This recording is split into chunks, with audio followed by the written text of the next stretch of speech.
He told me I was the only girl who ever made him feel real love. But I found her toothbrush in the back of the drawer. And then I found 5 more. I used to think the worst heartbreak was when someone leaves you. But no. The worst is when you find out they were never just yours to begin with. We met online. Cliché, I know. But he wasn't like the others. He was cinematic. Tall, deliberate, always knew the right thing to say. He'd quote poetry, send me voice notes in the middle of the night, just to say he missed the sound of my breath. And when I met him in person, it was over. I was done. That first night turned into a weekend, and before I knew it, we were spending almost every night together. He started calling me his future. Not baby, not cutie. His future. It was so intense, but in the best way. Like I had stepped into someone else's life, one that was finally going somewhere. Then one night, lying in his bed with his arm over my waist, he said, "You should just move in already." So I did. His place was immaculate. Minimalist, modern, glass and metal. It felt expensive. No clutter, no mess. Every coffee mug had a hook. Every towel was folded like a hotel. He said he hated visual noise. He had rules. No shoes inside. No eating in the bedroom. No loud music before 9 a.m. It was a little intense, but I liked it. It felt safe, controlled, like he had his life together. The only thing that stood out was the hallway closet. It had a deadbolt. He said it was where the landlord kept some junkled tools, cleaning stuff. He didn't even have the key, apparently. I didn't question it. I was too distracted by the way he memorized how I took my eggs. The way he whispered in my ear when I cooked. The way he touched the small of my back like I was something delicate. But one day, when I was unpacking, I found a toothbrush in the back of the bathroom drawer. Pink with little butterflies on it. Not mine. I asked him about it. He laughed, kissed my forehead and said, "Probably my sister's. She stayed here while I was in Costa Rica last year." And I believed him. Until I found another one. This one was blue. It was behind the toilet paper rolls under the sink. Then I found another, tucked inside a rolled-up towel. 5 toothbrushes. All different brands. All hidden. None of them were mine. I didn't say anything. But I started noticing things. A single bobby pin in the carpet. Perfume I didn't wear clinging to the couch cushions.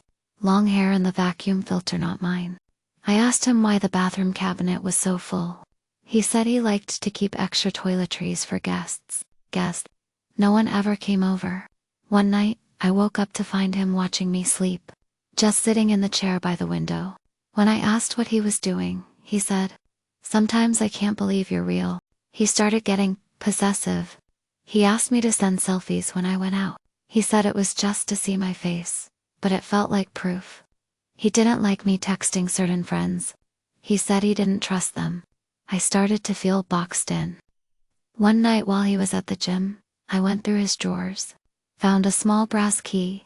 I opened the closet. Inside were 2 racks of women's clothing. All different sizes. Every hanger evenly spaced. On the top shelf perfume bottles. 16 of them. All half-used. Each with a sticky note beneath it, labeled with names. None of them were mine. In the far corner was an old mirror, full-length antique. Etched across the glass in reverse. "Don't let him keep you." The front door opened. I panicked. Slammed the closet shut, ran to the kitchen, pretended to clean. He walked in, arms full of groceries.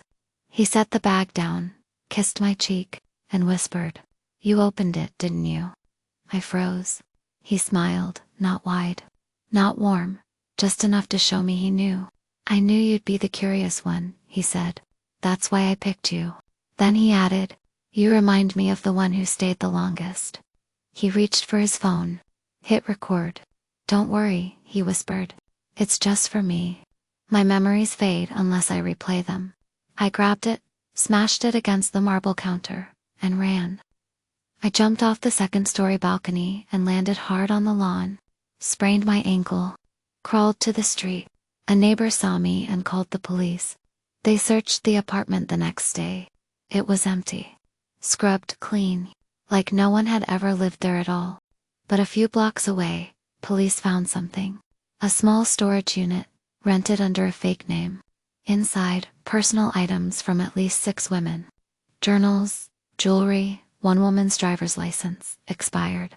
A ring box with a love note addressed to someone named Claire. One of the officers told me, off the record, that there were photos too. Dozens of them. All taken inside that same apartment. Different women, always sleeping, always positioned the same. And in each one, a mirror in the background. Always the same mirror.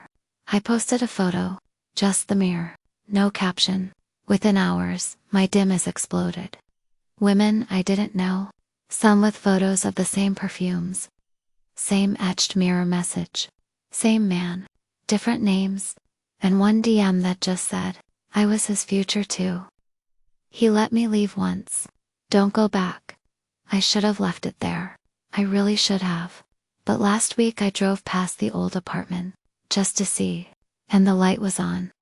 The mirror was still there. And in the reflection, someone was watching from the dark. I didn't post anything right away. I just disappeared. Deleted my socials. Changed cities. Changed my hair. My number. Everything. But a few weeks ago, I started getting messages. Not about him.